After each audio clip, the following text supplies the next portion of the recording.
ସୁଭଦ୍ରା ଯୋଜନାର 1 ଟଙ୍କା ଆସିନଥିଲେ କ'ଣ କରିବେ?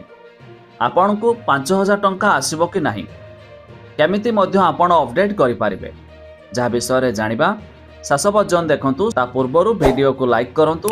ସବସ୍କ୍ରାଇବ୍ କରିନଥିଲେ ଏବେ ସବସ୍କ୍ରାଇବ୍ କରି ପାଖରେ ଥିବା ଘଣ୍ଟି ଚିହ୍ନକୁ ଦବାଇ ଦିଅନ୍ତୁ।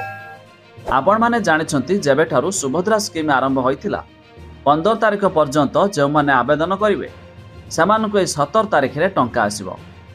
ହେଲେ ମଝିରେ ଯେଉଁମାନେ ଆବେଦନ କରିଛନ୍ତି ସେମାନଙ୍କ OTP ବେସ୍ଡ KYC ହୋଇନାହିଁ, ଯାହାଫଳରେ ବହୁତ ଲୋକଙ୍କର ମଧ୍ୟ ପେଣ୍ଡିଂରେ ରହିଛି KYC। ହେଲେ ଏହି ପେଣ୍ଡିଂ ଥିବା KYC ହିତାଧିକାରୀଙ୍କ ମଧ୍ୟରୁ ବହୁତ ଲୋକଙ୍କ ଖାତାକୁ 1 ଟଙ୍କା ମଧ୍ୟ ଆସିଛି। ହେଲେ ଏବେ ବି କିଛି ଲୋକଙ୍କର 1 ଟଙ୍କା ପହଞ୍ଚି ନାହିଁ।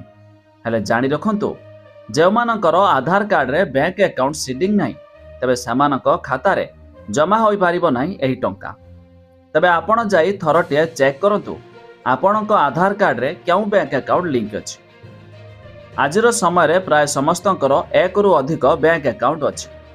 ହେଲେ ଆଧାର ସହିତ କେଉଁ ବ୍ୟାଙ୍କ ଆକାଉଣ୍ଟଟି ଲିଙ୍କ ଅଛି ତା ନିହାତି ଥରଟିଏ ଚେକ୍ କରି ଦିଅନ୍ତୁ। ତେବେ ଯେଉଁ ବ୍ୟାଙ୍କରେ ଲିଙ୍କ ଥିବ ସେହି ବ୍ୟାଙ୍କ ଯାଇ ଚେକ୍ କରନ୍ତୁ, ଆପଣଙ୍କ ଖାତାକୁ 1 ଟଙ୍କା ନିହାତି ଭାବରେ ଆସିଥାଇପାରେ। ତେବେ 15 ତାରିଖ ପରେ ଯେଉଁମାନେ ଆବେଦନ କରିବେ ଜାଣି ରଖନ୍ତୁ, ସେମାନଙ୍କୁ ଆଉ ଏକ ଡେଟ୍ରେ ମଧ୍ୟ ସରକାର ଟଙ୍କା ପଠାଇବେ, ପ୍ରଥମ କିସ୍ତି ବାବଦର 5,000। ତେବେ ସେପ୍ଟେମ୍ବର 17 ତାରିଖରେ ପ୍ରଧାନମନ୍ତ୍ରୀ ମୋଦି ଓଡ଼ିଶା ଗସ୍ତରେ ଆସିବାକୁ ଯାଉଛନ୍ତି। ତେବେ ଏହି ଦିନ ସରକାର 5,000 ଟଙ୍କା ସୁଭଦ୍ରା ସ୍କିମ୍ରେ ପଠାଇବେ। ତେବେ 1 ଟଙ୍କା ଯେଉଁମାନଙ୍କୁ ଆସିଛି ସେମାନଙ୍କ ଖାତାରେ ଜମା ହେବ 5,000 ଟଙ୍କା। ଖାଲି ସେତିକି ନୁହେଁ, ପ୍ରଧାନମନ୍ତ୍ରୀ ଆବାସ ଯୋଜନା ଅଧୀନରେ ବି ସରକାର ପ୍ରଥମ କିସ୍ତିର ଟଙ୍କା ମଧ୍ୟ ପଠାଇବାକୁ ଯାଉଛନ୍ତି ଏହି ସେପ୍ଟେମ୍ବର 17ରେ।